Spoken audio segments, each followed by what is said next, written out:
Welcome to Beneath the Surface with Scott Gibson. Scott sat down with Jon Nadler, Senior Analyst at Kitco Metals Inc. They discussed what animal Jon is exactly, and Jon is chiming in. Enjoy. Hi, my name is Scott Gibson with Beneath the Surface. I'm here with Jon Nadler, Senior Analyst with Kitco Metals Inc.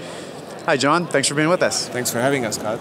Jon, I want to ask you a question that I've heard a lot of times asked of me about you is, are you a bear, are you a bull on gold and the metals? Actually, I'm neither. I'm a staunch advocate of a core insurance position in gold. I think anyone who has assets worth protecting should not even remotely consider being without gold.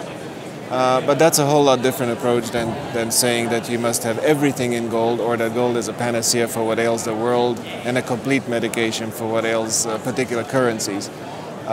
So that's possibly where the misinterpretations come in. So I don't know what exact animal I would be, but I can tell you this, I am pro-gold for the right reasons. Right, pro-gold, neither a bear nor a bull.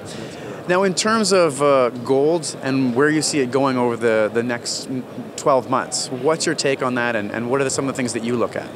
Well, as I recently mentioned to Bloomberg, I think in this particular case of gold is gold will go where the dollar does not, if I can put it that way.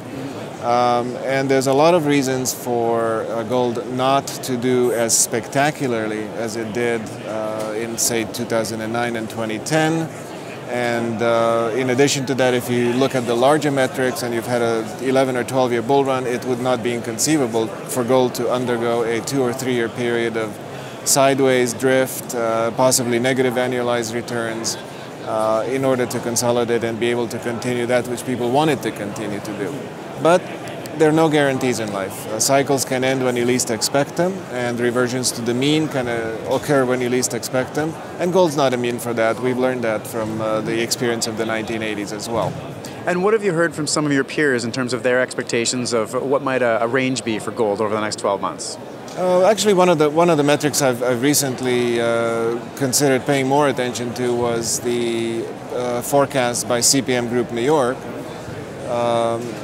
It just so happens that their analyst, Rohit Savant, came in with the most accurate prediction for gold and platinum in 2011 at the LBMA annual survey of forecasts. So, you know, the man probably knows what he's talking about. I like to quote what he said, which is that his estimate ranges in gold particularly from a low of about 1,200 to a high of probably around 1,800. None of that is extreme, none of that implies giant turns in the market, but it still gives you a $600 range, which, by the way, we weren't all that far off in 2010 either. Well, and that's where we were in 2010 and 2011, a lot of volatility, especially last year. Do you expect that trend to continue going forward in 2012? Sadly, yes, and I say so sadly because for gold, which is supposed to behave as a reserve currency, as an anchor of stability and peace and so on, it has been anything but. Thank you, hedge funds, for invading our market, throwing a lot of money into a small market and stirring the pot to the extent that they have. It's really disconcerting to a lot of small investors, unfortunately, but I say, look, if you bought it, as I said in the beginning of our conversation, for the right reasons, there's no such thing as the wrong approach. Just stick with it, and the long term will validate your allocation. And what do you think are going to be some of the driving factors behind gold and the gold price coming forward over the next 12 months? Specifically talk to Europe, I guess, to start off.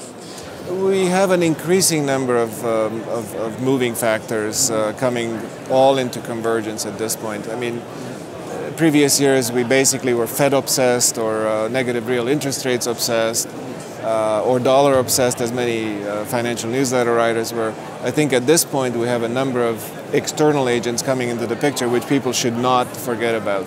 First and foremost, in my book anyway, is the active slowing by China. Hopefully it doesn't turn into a runway incident for China, but you know, soft landing is what's hoped for, and hopefully it'll stay there. Many an analyst has said that as China goes, so will commodities. The other factor, obviously, is this you know, crumbling of the European Union or the euro, which a lot of people have seen as, you know, that's it, it's fatal.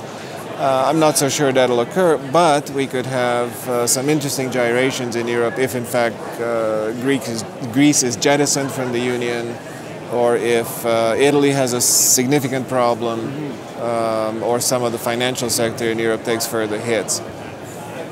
Finally, the Fed, yes, will be a factor, but more of a factor will be the issue that this is an election year, and that the U.S. economy, for all the criticism that the Fed has taken and the economy's managers have taken, appears to be still one of the better places to be. So the performance of that equity market and how gold relates to that will be certainly on our radar as well. Nice. Thank you very much for being with us, John. I really appreciate you taking the time to go through what we can look at over the next 12 months with gold and the economy.